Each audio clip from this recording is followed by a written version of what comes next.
Hey everyone, this is Amanda from devotioninaction.com, and we are in Psalm 92 verses 12 through 14, and we're just going to prep the page here with some Art Basics Gesso. If you have never prepped pages before, this is super easy to work with. I shook up the thing, took off the lid, and turned the lid upside down, and now I'm just taking a makeup sponge. You could use applicators for like Ranger Distress inks. You could use your fingers probably, or a credit card, but I really like the way that these sponges work, and I actually had them in my house before the first time that I used a page prepping medium like gesso. And so this is just clear gesso, and you lay it down. Always kind of hold the outside edge of your page and work from the inside out. See how I'm spreading down that center and coming out? And that will help you keep from like tearing your pages or ripping your pages. And then I dry in between each layer. Now, some people just do one layer or they do double layer. I like 3. It seems to be the magic number for me. I don't know if it's how thick I spread it on or how thin, but it makes my page lay flatter. It doesn't crinkle up quite as much with that, and I've seen the most success at no bleed through it with whatever I use. So I do 3. That's just me. There are a lot of people who do it differently. And so now I'm going to take my Illustrated Faith Bible mat. I didn't have it in there before because the heat gun can warp the Bible mat.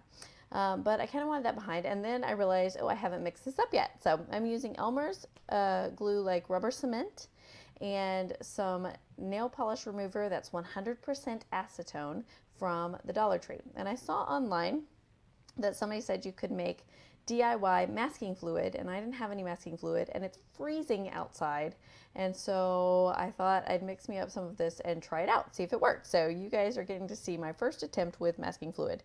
You can see that I did not measure. I just put some rubber cement in there, I just poured a little bit of acetone in it, and then used the back end of this paintbrush that I don't care about because it is going to get ruined, stirring that up. And now this is very sped up, and it could, mainly because it's really boring to watch something where you can't see what's happening while I'm painting on this. So I'm just using that to paint the word flourish. This is my word for 2018. I want to flourish this year in every area of my life. And basically flourish means to grow and thrive and be super healthy in the place where you're planted. So flourish, and you can sort of see kind of the thing. And I really didn't know about setting this with a heat gun if it would make it not work, but it worked fine. So I kind of set it with heat gun. I was just impatient is what my problem is. I'm just can't wait. So here are my Winsor Newton Cotman watercolors, and just a little like brush that has water in the well of it. So you just squeeze it and water comes out onto the brush. And I am just mixing up those paint colors. What I want is kind of a purple on the bottom, moving up to a bluer, lighter blue on the top. Now, here is the first big mistake that I made. When I put this color down, I really love the color of it. It's fantastic, but I should have made it darker for the masking to really contrast with the color of the watercolor. To my naked eye, it looked like a big contrast, but you'll see once I pull away the masking, it's difficult to read the word, since it's a word and not just a design that I use the liquid mask on. So if you are trying out this technique, you're going to want to make the watercolor or the distress inks or whatever you're doing over the top of that liquid masking, you're going to want to make that darker than I actually made it. Now I'm just hitting that with the heat tool again, and you'll see I forgot and left my bevel mat in there, and it does kind of bend and warp a little bit. When I pull it out, you'll see that it does that. And now I'm getting ready to emboss. That watercolor is dry, and I wanted to do an evergreen tree and a pine cone and a branch. I wasn't sure exactly where I was going to put it. Oh, and then I remembered that I just got an EK powder tool. Powder tool is just a little thing with powder in it and a brush, and you brush the powder onto the page, and this is supposed to take away any stickiness, so that the only place where the embossing powder will stick is wherever I stamp this embossing from this embossing pad. Okay, that didn't exactly work. I don't think I've like primed the powder tool enough, and so it didn't really put enough powder on the page to make that work. But I still was able to make the whole thing work as a whole. So here is, I just put some silver embossing powder on that pine tree, and see how it stuck to the rubber cement on the word flourish. You can see that it kind of stuck to that, even though I had already dried it. It's a little tacky when it dries. And so then I'm sitting here thinking, how am I going to get this off of here? I hope it comes off, which it did. I took a brush and got some of it off, and then I just rubbed it with my finger some. I did it with the brush some more, and that powder did come off. But hindsight being 2020, I think I would have checked that powder tool, primed it a little bit, made sure that the powder was coming out, and really hit the rubber cement parts very, very well before putting that embossing stamp down and the embossing powder on there. Now I'm covering up my rubber cement a little bit with the edge of that Bible mat. See how it bent it? You can see the edge there. While I hit that embossing powder with the heat gun. And if you've never used an embossing powder or heat gun before, it's magical because you've got this dark kind of grayish thing that just turns like liquid silver. It's really cool. See, when I zoom in, you can see that. And I just zoomed in so you could see the process. This really does work. The rubber cement and acetone mixture is just peeling right up. I decided to go ahead and peel that up before I do my next embossing, and leaving the color of the page, that white word flourish, right underneath there. I was super happy with how this came out. So I'll definitely be doing this again because I thought it was really fun, and trying to master how dark the watercolors are underneath. See how you can see the fleur, but then the rish is a little hard to read because I didn't make the watercolor dark enough. So I'll fix that by just kind of outlining with a pen in a moment. But overall, I was very happy with the effect that it created.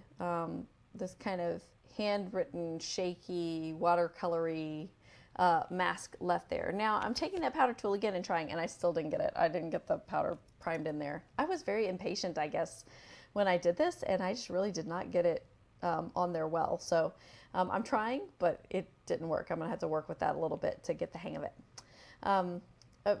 While you're watching me do this and stamping the pine cone and the branch, I'll tell you that these stamp sets are from Stampin' Up. My sister used to be a demonstrator for Stampin' Up back in the day, and I still have a lot of stamp sets from when she was. And so this one, the tree comes from Lovely as a Tree. It's from like 2001, and the branch and the pine cone are from like 1997, 1998, somewhere in there, from a set called Fantastic Foliage. But there are quite a few sets on the market right now that have evergreens and pine cones and pine tree branches, and you certainly don't need this set to get this effect. What I'm doing here is kind of masking off that word flourish. I wanted to make sure I didn't emboss over the top of the word flourish, so I just put my Bible mat there to block off part of that, just in case that stamp went over the edge of the word, and put those in here. And I actually totally forgot that I was zoomed in on this page. So you're going to see me emboss this, but I forget to zoom out on you. I apologize for that. Psalm 92, 12 through 14 actually says, "The righteous flourish like the palm tree and grow like a cedar in Lebanon. They are planted in the house of the Lord. They flourish in the courts of our God. They still bear fruit in old age, and they are ever full of sap and green." That idea of growth and life. And it doesn't matter what season you're in, if you're young, if you're old, if it's winter, spring, summer, fall, that you are full of life and growth and healthy and strong. That's really kind of what I'm focusing on this year, to really get all the areas of my life kind of into the right alignment to where I'm living in a healthy, thriving way in my physical body, in my mind, and what I'm thinking about in my spiritual life, and spending time with God. And that was really cool. Did you see how that like gray just turned to like liquid shiny gold? I love it. It's so fun. I love embossing things. It looks so shiny, and I love sparkly shiny things. So that was very fun for me to see. And there I obviously remembered that I was zoomed in, and here I just got one of these as well. Christmas was a great time for me. A Faber-Castell Pitt pen, and it is India ink. So if I wanted to come in and do some more watercoloring or something, it wouldn't run everywhere. It doesn't really bleed through the pages all that much. What I've seen, there's some ghosting, but not a lot of bleeding in my Bible, at least. And I'm just going in and kind of outlining the edges of the word flourish. And you see me pick up things and pass them because my daughter was sitting across the table from me, and she was Bible art journaling too. And so she's like, Mom, can I use some of your, can I use some of your, can I use some of your? So anytime you see me just randomly stop and pick something up and pass it around, that's what's going on. I'm just passing it over to her because she was working on in her Bible as well.